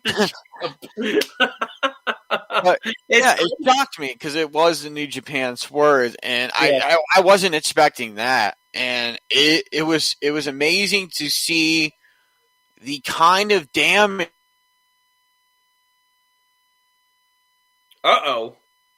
Did we lose Alex this week? There we go. There we go. Yeah, we've never seen that. We've never seen that side of him before in New Japan Pro Wrestling. Maybe in other promotions, but definitely not in New Japan. No, not at all. And it was interesting. Kota losing the belt a little quickly, but that's okay. Yeah, that's all right. It looks like because Kota will eventually do something, but this is why I hated that they got rid of the IC belt. This is why getting rid of the IC belt was stupid. It was just... I agree. They should have just kept it the way it was. I don't know why. The way it was. And again, if it ain't broke, don't fix it. Yeah, exactly. And the problem is, I think New Japan likes to stick its hands too much in the cookie jar at times. They like to try to be too creative, and that's fine. Listen, I love Ospreay winning the belt. Right decision. I think he's earned it. And now you're going to have the rivalry with him and Shingo, which is going to lead the way for their summertime. And then later down the road, Okada. For him and Okada, which they've already announced when that match is going to be taking place. I thought they could have maybe held it off, but I don't know if they're going to have Wrestle Dynasty at the Garden this year. I don't know if I don't think it's happening this year. I think it's going to happen next. I would imagine it will happen next year because the problem is with a show like that coming all the way here, they're going to have to sell out that place. Yeah. Otherwise, they lose a ton of money. Mm-hmm. And they're not going to be able to do that. I mean, I know Joe Biden said everybody's able to get vaccinated now by April 19th. The entire country will be allowed. I mean, look, I got to ask you, what did you think about the reunion of Sho and Yo as Roppongi 3K against El Desperado? So Yo he used to look a lot muscular. Yeah, he did. Of course, with the injury, you're going to build up that stuff. I mean, Sho's an animal when you look at the way he looks like. Yeah, Sho is an unbelievable amount of shit. Yeah, I mean, I was happy to see Yo come back from that injury, and it's good because I think they're still are they still the junior tag team champs? Or they won them. They won them off. They won them on. Yeah, they won them at the show. I watched it. And it was fascinating because you look. It's kind of interesting because there's certain, like you're seeing now, even Jay White and Hiroshi Tanahashi are now having a rivalry. The whole thing is fascinating. I know El Desperado is now going to start his rivalry, looks like, with Yo for the junior championship, which is interesting. Again, I think they're trying to hold off until Hiromu comes back. That's what I think they're trying to wait on for that big match for Hiromu and Desperado, for Hiromu to win it again at another big event. And I feel bad for Hiromu because he's, I think, had the title both times and he was hurt both times. He won it, but then lost it. So to me, it's just, I'm excited about it. I thought the show was a very good show. I thought it was. It developed well. They made the United Empire look ridiculously strong. It looks like they now have a rivalry with LIJ. I wonder about Bullet Club. Where are they going to fit into that? Well, again, Jay White is having a rivalry now with Hiroshi Tanahashi. No Chaos, I guess. Yeah, maybe. I mean, it feels like Evil's kind of lost in the shuffle right now. I know they're doing Tama Tonga and Tonga Loa versus Sabre Jr. and what's his name? Taichi? Yeah, Taichi. Yes.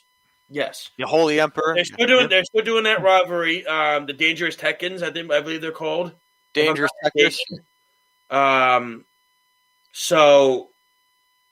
And they're doing a rivalry, and they're going to do a match with Tama Tonga and Taichi for the Iron Fingers in a ladder match. I think that's a little kind of stupid. If you want to ask me my opinion on it, I mean they're fighting over Iron Fingers. I mean this is a little stupid. It was like the brass ring thing on AEW. It was like that. Oh, you mean the thing that looked like that looked like a ring from Sonic? Yeah, or the Honey Nut Cheerios. I thought it looked like that thing. I thought the brass ring ladder. I mean, it was just. I kind of I get what New Japan is 100% trying to do. They're trying to build new things. But so you have Master Wadu here. He hasn't done anything. No, he hasn't gone anywhere. I'm trying to figure out what he is. Like, look, I will never discredit what New Japan does. I think, in my opinion, they're the best wrestling promotion in the world right now. I think they are. But again, I think sometimes they try to be too creative when it doesn't need to be done. And now the question now is, where does Ibushi go? Yeah. Where does this lie? Where does he go from here? Does he maybe take some time off? Does he maybe figure out what is going to happen with him? There's a lot of questions with New Japan right now. There's a lot of questions, I feel like, than answers. Now, look, Oscar winning all four, good for him. He's deserved it. Congratulations. Him fighting Okada in the dream match is going to be great because his match with Shingo, they've had 5-star matches before him and Shingo, but we know Ospreay's going to win. He's going to retain the belt to fight Okada. And then I think what he's going to do is he's going to try to relinquish, he's going to try to fight off that defeat that he had at Wrestle Kingdom of Okada, which, remember, it was kind of weird at the time. You know, the United Empire had a very, very, very weak Wrestle Kingdom. They really did. I mean, the Great O'Khan lost to Tanahashi. Ospreay lost to Okada. I don't know if Cobb was in the group yet. I'm not sure. No, he wasn't there yet. He was coming. He lost two, I believe. He lost two, if I'm not mistaken. He was there. So it looked very weak. But now they look very strong. You got three strong individuals. You got Will Ospreay, Aaron Henare, Great O'Khan. Don't forget about Bea Presley too. No, she's out. Remember, she's out. Oh, she is out. Yeah, remember Ospreay beat her up after he won the New Japan Cup. He beat her up. I never saw that. Wow. Yeah, he beat her up.